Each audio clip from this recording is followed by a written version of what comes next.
अब देखो, जिनको करदम ऋषि जैसा पति प्राप्त हुआ हो, वो देवहूति मैया कह रही है कि हे गोविंद, मैं आपको गुरु बनाना चाहती हूँ।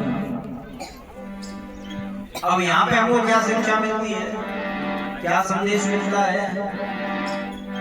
गुरु बिन भवनि दे, गुरु बिन भवनि दे, तरई न कोई, जो बिरंजे शंकर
भगवान को ही अपना गुरु बनाया और चंदन चौकी पर बिठाया, फूल मालाओं से स्वागत किया, चंदन लगाया, भगवान को प्रणाम किया।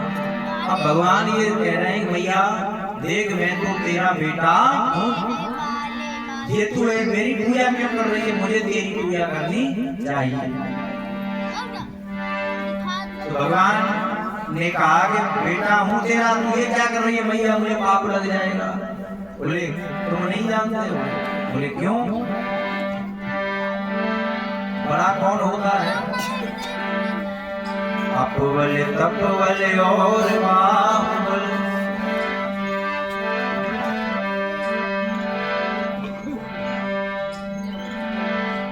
तो बड़ा कौन होता है? मैया कह रही है, बड़ा वो होता है जो ज्ञान में बड़ा होता है। कोई शरीर में या कोई रूप रंग में या कोई नाते रिश्ते में बड़ा होता है, वो बड़ा नहीं माना जाता है।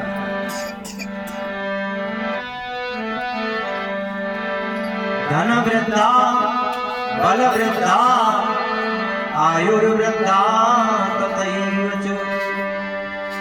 और ध्यान देना, धन वृद्धा, बल वृद्धा, आयुर्वृद्धा तथैव च, ते सर्वेपि ज्ञान वृद्धा, किंकरा शिष्य किंकरा। गुरुदेव बताते हैं कि कोई धन में बड़ा हो तो वो बड़ा नहीं है, कोई बल में बड़ा हो तो वो भी बड़ा नहीं है, और कोई आयु में भी बड़ा हो वो बड़ा नहीं है। क्यों? बड़ा तो वो है जिसको ज्ञान प्राप्त हो चुका है, जो ज्ञानी है वो ही बड़ा है। बोले महाराज ये हमारी समझ में नहीं आई बात।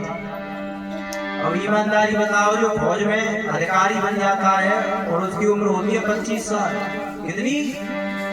25 साल। और जो फौज में नौकरी कर रहा है, बहुत दिनों से लगा हुआ है, उसकी उम्र होती है 40 साल। कितनी साल उम्र होती है? 40 साल। और वो 40 साल का सिपाही उस 25 साल के अधिकारी को भी सैल्यूट मारता है। आपने देखा होगा, मारता नहीं मारता? अब किसी थाने में इंस्पेक्टर पहुंच जाए, 20-22 साल का कोई नया लड़का बन करके इंस्पेक्टर, और उसमें कोई पुलिस वाला सिपाही हो, और वो मान के चलो सिपाही की तो 60 साल की नौकरी होती है, और उसकी मान के चलो उम्र क्या है? 50 साल है, तो उसको भी उसको सर कहना, वहां बेटा नहीं कह सकता। ये कह देगा? नहीं कहेगा। क्यों? ये धन वृद्धा, बल वृद्धा, धन वृद्धा, बल वृद्धा, आयुर्विद्या तथैव च, ते सर्वे विज्ञान वृद्धा किंकरा शिष्य किंकरा। तुम्हारे शास्त्र भी यही कहते हैं कि सबसे बड़ा वही है जो ज्ञानी है। अब तो मैया ने समझा दिया तो भगवान बोल गए मैया तो अब कोई बात नहीं, जब तू ऐसा ही कह रही है तो चल हम तुमको उपदेश कर देंगे। उनको भक्ति तो प्राप्त थी। तो श्री सुखदेव जी महाराज ने वर्णन किया तो परीक्षित ने पूछा कि भगवान कर्दम जैसा पति मिला, कितना ज्ञानवान, जो सन्यास लेकर के घर छोड़ करके वन में तपस्या के लिए चले गए, और जिसके घर में 9 भक्ति रूपी बेटियों को जिसने जन्म दिया हो, क्या उसके भी कल्याण में कोई कमी थी? तो उन्होंने संसार को शिक्षा देने के लिए मैया ने ये सब किया।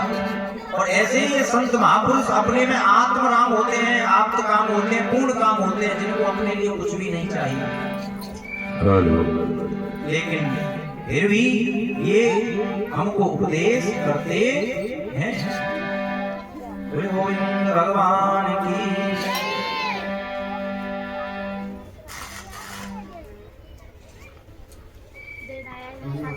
हेलो, देखिए कपिल भगवान की चर्चा भी माता देवहूति, प्रसूति, आकुति, इनका प्रसंग विशेष करके सारी दुनिया में जिसको